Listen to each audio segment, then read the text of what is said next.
News 3 is taking action for your health. You're going to hear us say the word flu a lot this time of year and how important it is to get the flu shot.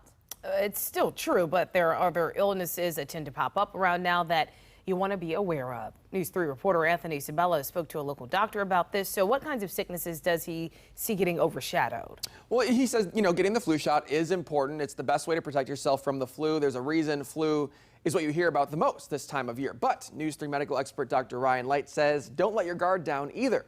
This time of year is a big time for a number of respiratory viruses that aren't the flu and aren't affected by the flu shot. RSV and adenovirus are two of them. Now, you may not know what those names mean, but Dr. Light says they can be behind the cold that you have. And generally, they work their way through your system, but both can turn into pneumonia and can be especially serious for young children and older adults. And then there's parainfluenza. It's common in children and babies and can cause croup, which comes with that bark-like cough you sometimes hear in young kids.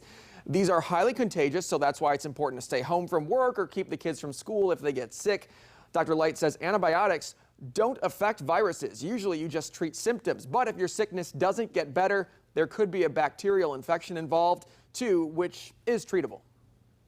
Usually viruses kind of run a course. It's 3 days of worsening symptoms, 3 days of the symptoms staying the same, and then 3 days the symptoms get better.